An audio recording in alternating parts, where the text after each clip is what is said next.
Wagwan. Are we live? Can you hear me? Do you like the new setup?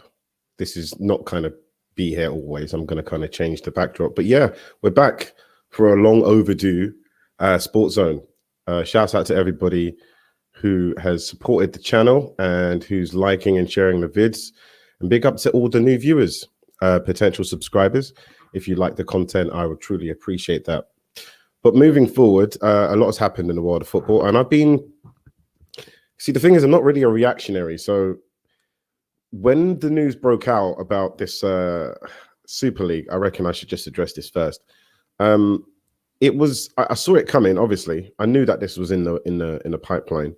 That since we started getting like these big money owners, it was always going to be like them at the top, and that they would probably one day want to break away because, you know, they wanted to be immune from getting their asses kicked by the team at the very bottom of the league.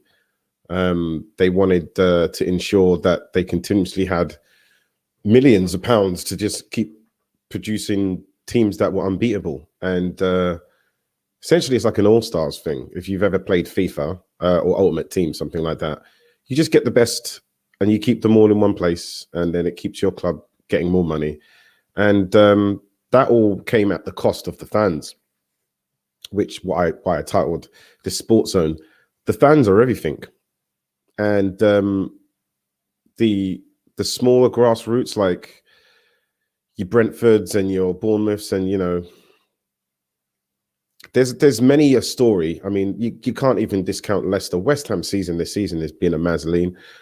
There's all of these teams that have got a story to tell. And to kind of almost like the way we always used to look at Europa League since it came about, Thursday night football, it's, you know, you kind of look down upon it, but to some teams that would be great to get into. It's more eyes, it's more experience for your players, it's more obviously the revenue from it is going to be needed for some clubs if they can reach there, and it's a competition nonetheless. So you could cheapen the Europa League by saying it's secondary to the Champions League. Yeah, Champions League is full of the elites. It should be the champions. I mean, Louis van Gaal said this a while ago. You don't know why second or third or fourth is even in the mix. He's like, it should just be the top teams. That itself could be a breakaway competition, just whoever wins the league, you and every other man who's won a league. I mean, imagine that if it's a global thing. That'll be hard logistically, I think. But maybe you have the top Southern American team. They all battle that out in their respective leagues. We do it against the top Welsh team, against the top Irish team. Do you know what I mean? Like, you can kind of work around it so that in the future, it does not come at the cost or expense of basically the football club, which started out centuries before these leeching bastards tried to come along and just siphon, you know, stuff from fans. The thing is, this is why I'm not a reactionary. I kind of saw this coming because it's already affected other parts of my life that I love. So I love comic books, and I've seen that just get destroyed by money grabbers. I love Star Wars. I've seen that get destroyed by money grabbers. There's a lot of popular culture that is just being siphoned by people in suits. I know they're the people behind the curtains, behind the scenes, shaking hands and just getting profit. So yeah, the Super League thing did not kind of affect me like that. I've been talking about it for almost what, five minutes now. So we've seen some scenes since then, some really fun scenes, and we'll get back to the Super League. Right now I kind of really want to address Tottenham Hotspur, because these bastards, or at least Daniel Levy and Square Enix, I don't even know what they're called. Was it something Enix? Square Enix. If it's actually got anything to do with the man that we made Final Fantasy, this is going to be compromising, because I think the exclusivity is running out on Sony, which means I can start playing it on the Xbox soon. But I don't want to boycott my own game.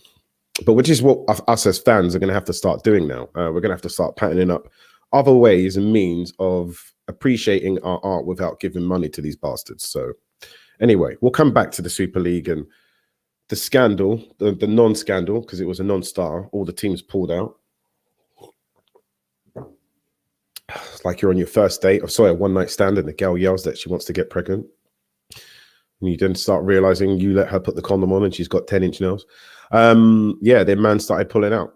they weren't ready to really get behind this. So I'll pull out of this conversation for now, and we will look towards Tottenham Hotspurs as tomorrow, because right now, at the time of broadcasting live, it is about 11:30 on the 24th of the 4th. And tomorrow is going to be a final between my team and Manchester City. Now, I also didn't react to Jose Mourinho getting sacked because, again, I would rather talk about the general world of sport rather than just Tottenham Hotspurs. But I'm starting with them first because they're my team.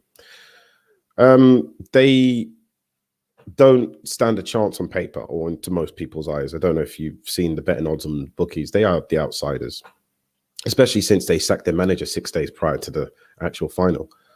Jose Mourinho was given his marching orders. My best friend, Court Kicks, texted me while I was at work. And yeah, he's gone, unfortunately, for Harry Kane, because he had a great relationship with him, Heung-min Son as well. Basically, the only two members of the team that I think sent him any kind of message on their social medias. But he's gone. He's done, unfortunately. Which means we have to look forward to the young Ryan Mason, who is being backed by none other than Chris Powell. And there's another man there who I should probably not forget, who is back in. I'll take a look in a second. But Ryan Mason is... well, he's got one win against Southampton, Heung-min Son and Gareth Bale, respectively, saving the team. But he's the youngest manager in the Premier League currently. He's 29 years young. He's got a great relationship, obviously, because he played with some of the team that are still there from his time there. Definitely Harry Kane. Maybe yet Lamela was there as well. Who else would he still know at the club? Dele Alli to a point. Yeah, I think he played with Dele for maybe, I don't know though, because he was kind of there for the very early part of Poch's season, and he went over to Hull, and that's where he got his unfortunate injury, which forced him to retire early. But then he went straight into coaching, and as you can see, I'm not going to lose my head and say, like, you know, give him the job or anything like that, but he's doing a great job right now. I think we're Vibes FC, if you know what that means. We're just gelling. It's all about the feel-good factor amongst the squad. And he's definitely an integral part of it. Enfield board lad as well. So, yeah, this is going to be amazing to see if he can pull off the impossible, sorry. What I don't understand is, though, why the club didn't essentially... I mean, I know they're trying to give themselves more time, and they're going to try and look for Julian Nagelsmann, as I think he's one of their number one picks. Brendan Rodgers apparently has also been considered, but I don't see him leaving Leicester for...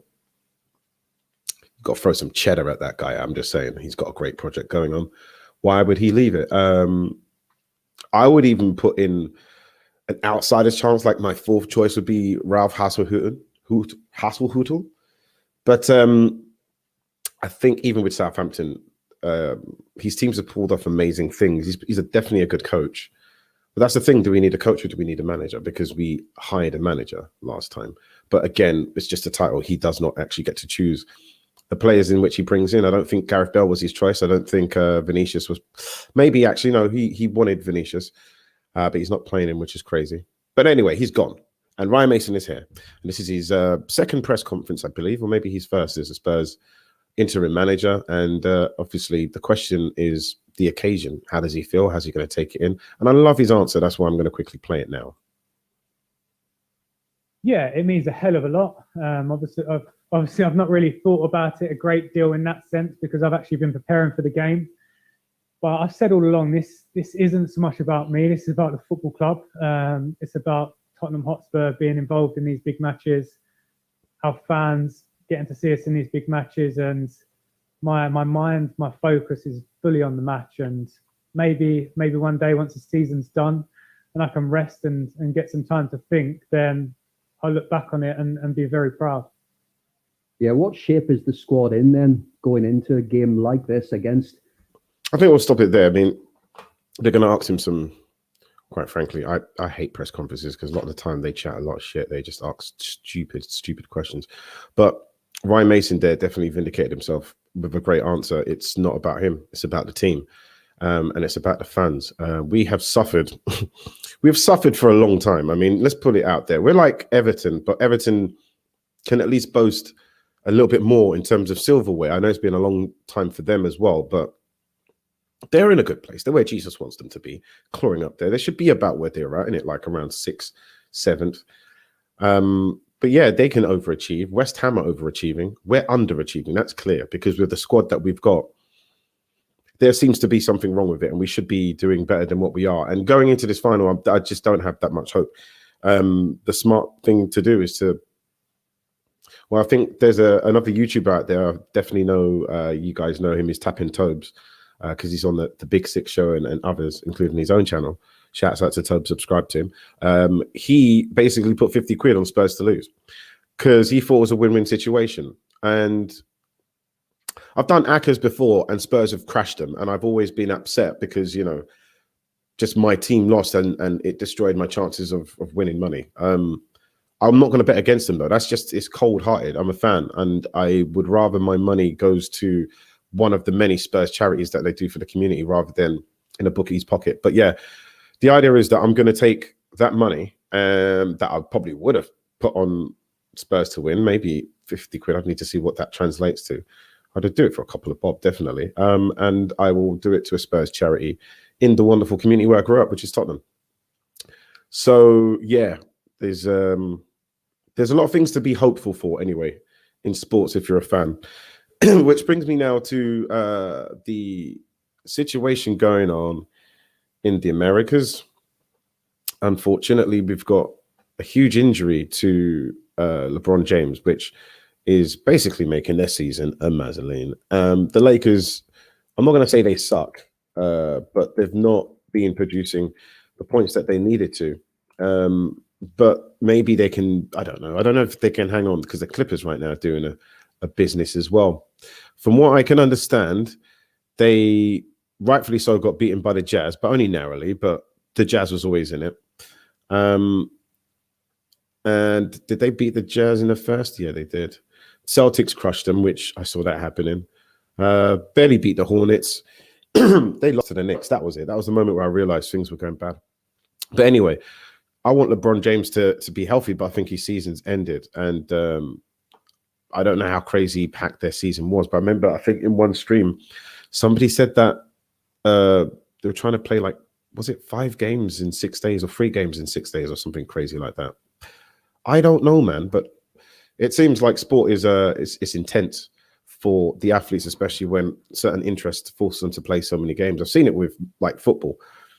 Some players get injured and some of them get back out there quickly, and hopefully Harry Kane can for tomorrow's final. But yeah, I feel like we need to protect not just the fans, but also the players as well, man, because without them, these sports go cray. I've seen like F1 where drivers have basically never got out of the car. Like one of my favorite movies is Ford versus Ferrari. And is it Ford versus Ferrari? The one with Christian Bale and Matt Damon. It is Ford versus Ferrari, isn't it? I need to pattern up. Should have known this from day one. Is it Ford versus Ferrari? Yeah, it is. And it's on Netflix. Wonderful. The 24-Hour War. Henry Ford. Okay. Is that what it was really called? 24-Hour War. I've always known it as Ford versus Ferrari. But yeah, big film. I tell everyone to watch that because it's a proper storytelling film. Back when people liked making films that were just about good stories. Anyway, this is about sport. We'll talk about that in another video. So what else do we have on the agenda to cover? So, because I just kind of want to sandwich some good stuff before going back to the ESL. Some good victories anyway. Should we cover the rest of the Premier League as it was? I do see Newcastle doing a madness. I don't know what's going on, but let's go over to Flash Score. There's a little plug for them. I use them a lot.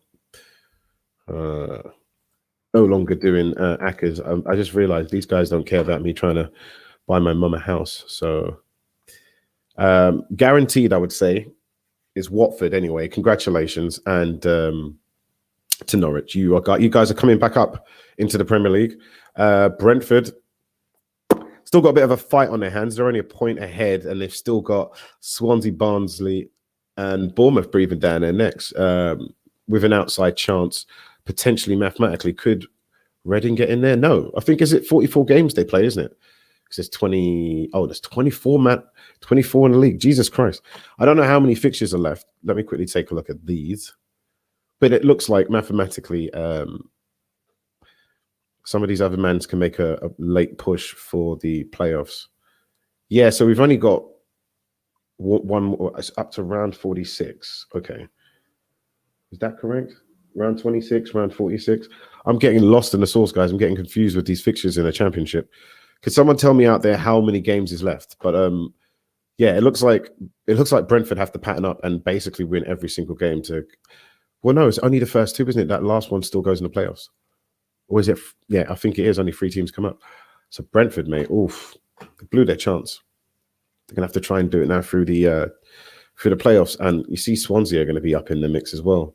That's going to be exciting. I'm going to be definitely covering that somehow through either a watch along or just like do a show before or after. But I do like the Mandem who are coming up because Leeds are doing great, and I hope they're here to stay in the Premier League. That doesn't mean that I hate Burnley, but they deserve to go down for their poor investment. Maybe they'll come straight back up, but they need acquisitions, that's for sure. But yeah, looking at the table right now, should I bring this up? How do I do this now? I'm going to quickly jump in to OBS Studios, ladies and gentlemen, and try and get you something that looks like this. Yay. Okay, so as you can see, Norwich are coming to the league. 93 points. Just look at that. Conceding 33, but just licking 69, mate. And they're going to do some more. And Watford also on 88 points, 10 points ahead. Ismail Assar definitely putting in great shows. And the new change of manager has actually helped them immensely. I believe they changed their formation as well, going to a 4-3-3. And moving forward, that's quite exciting. If we've got like a marauding Watford as they were at one point. I don't know, is Troy Deeney even still playing for them? I think he's on TalkSport, isn't he? He's on TalkSport and in barbershops chatting about time. But yeah, congratulations to them, man. And as you can see, the playoff positions just above my head is as follows. But there's an outside chance, obviously, for Reading. I think could they make a push, Reading? Yeah, 68 points. So yeah, not really many games left, but this is what it looks like currently. Congratulations to them, man. Now I'm going to quickly jump over to the Premier League, which is definitely more important. I should not be putting this Bet365 banner in, but as you can see, I can't get rid of it. Not really trying to get any copyright infringement. So 1 second as I use the little crop tool in my OBS. Because I ain't trying to get no copyrights. Less of that. And we made it bigger. Okay. We want to just go to standings, ladies and gentlemen. There we go. Let's see how things stand. This is how things stand. Can we try and bring this in? I want to see the form. We'll see how many games they've played. Let's do that. Sorry, ladies and gentlemen. Real-time admin. Not really a multitasker, but okay. So Man City definitely have done this. They've won the league. There's no two ways about it. Manchester United on an amazing run, keeping them in second place. And the battle for that top 4 is the craziest because it's been a mad season anyway. But just injuries aside, fixture pile-up aside, Leicester City deserve to be in third. They've played some great football, even with injuries to key players. Brendan Rodgers definitely deserves the respect that should be on his name. Thomas Tuchel coming in. You've got to say 2 good things that have been done by Chelsea. Number 1 is their recruitment. I mean, you can say it's a bit suspect, but Kai Havertz is going to start becoming good. He's going to get used to the league. And you can't just throw all these men in straight away and expect them to do a madness. You do need a good coach.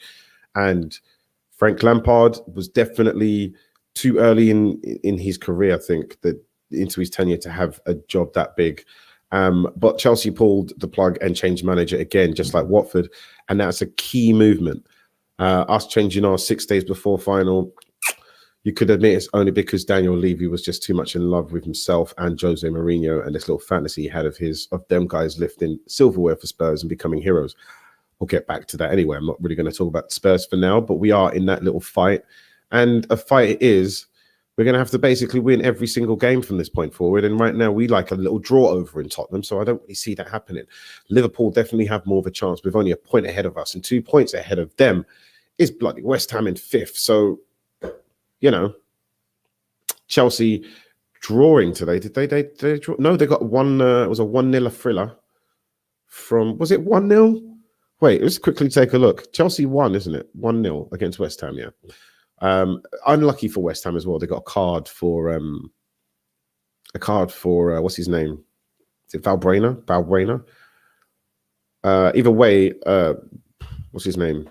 That Scottish dude, man like Moyes, he was absolutely fuming, blood. He was fuming. But yeah, as you can see, it's dead food at the bottom. Sheffield United are going. They're just they've got one win against who, blood? Against Brighton. Well, Brighton should be careful as well. They could get sucked up. But I don't really see. Burnley might be the only team that might be able to join them, because Brighton, I don't know what it is, but I'm going to back Potter that they're going to get more than a few draws or enough points to stay up. I would say the minimum requirement now for Fulham is to win every single match, which is going to be tough for them, but it's what's going to be needed to stay in the league. With not that many matches left also. So, yeah, they might be going down and we might be receiving. Well, we definitely know we're going to get Watford, who are coming back to the league, and also Norwich. I would love if Brentford could do it, to be perfectly honest, but I wouldn't be surprised if it was Swansea and Barnsley with an outside chance as well. Who knows? Who knows? Still uncertainty, but we know who's going to be lifting that title, which is Man City. And with form like that, and with form like Spurs, it's easy to see who the bloody favourites are for this final. So anyway, I'm not trying to show that again. Let's get back to the office, because I don't like sitting next to the Premier League right now. I believe all of these mandem are culpable of trying to ruin one of my favourite sports. But we move, ladies and gentlemen. Now, speaking of sports, I bring myself now to the proudest moment I could probably have, which is we've got a UFC that's on tonight, which is it's already sending me tingles. Like, so as we're approaching midnight, I'm going to be wrapping up the stream basically, because we're going to go back to career mode and do some UFC 4 as the prelims, or is it the prelims? I don't know. But I believe the main coverage of the prelims will probably start about 1. And I'm not really interested in the prelims, so I'm not going to do a watch along for that. But I'm going to play some UFC until the main card. And mate, I can't wait. This is going to be 3 championship fights. Even the undercard looks good. Uriah Hall versus Wideman, though. I'm looking forward to it, because them two man there need a W, blood. And I don't know, blood. I saw Yoel Romero split Wideman open. I've seen Uriah Hall be doing the stanky leg for the longest. It's going to be great, mate, because both of them have had some good highlight reel moments against, like, well, they both destroyed Anderson Silva, let's face it. Unfortunately, he was a finished force. But yeah, I'm looking forward to it. So we've got, going into this tonight, we've got basically the 3 fights, but 2 of them are Rose Namajunas versus Zhang Wei, and Jessica Andrade is going to be fighting Valentina Shevchenko. All of this before Usman and Masvidal. So I'm super hyped. I'm not going to make no predictions. I don't like doing that in UFC. I'm not even going to bet on stuff as well. I only do it once in a while just to buy my mum a house, okay? But right now, I'm just going to be a complete and utter neutral. No financial investment, no backing favorites or expectations. I'm simply just going to be a normie for the night. Even though I've got a bit of prior knowledge going into these fights, I just want to be a fan again, because I believe in Jacksonville they're going to have at least, how many people are going to be in a stadium tonight? Like, this UFC is going to be freaking amazing. 261, ladies and gentlemen, for the win. Dana White definitely has to get some respect, man. He did it within good measures. And UFC 261 Stadium. Okay, so they're going to be in Jacksonville, I'm pretty sure. Okay, health experts urge caution as Jacksonville host 261. Yeah, we'll be careful. But it's up to 15. Wow. 15,000 fans will be admitted to the ViStar Veterans Memorial Arena for Saturday's event. This is amazing. So it's the first live sports event with a sellout crowd since the pandemic began. Look, shout out to Dana White. I know he's got a lot of haters. He's got bare haters. But the man is giving people what they want. They want to see violence after being cooped up for months on end. Some people not even dare making a journey outside and relying on food delivery services and Amazon and just, you know, as a flower not really flourishing because they're not getting natural sunlight.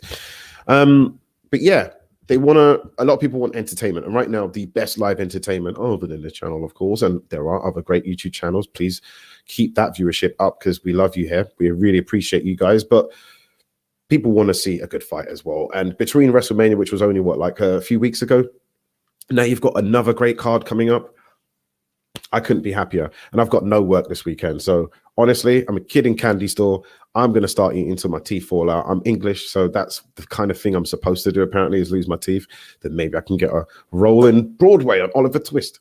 But yes, if you want some more, I will be back in literally a couple of minutes. I'm going to just load up the Xbox and get, get a few games in. We're going to go back to career mode of UFC 4.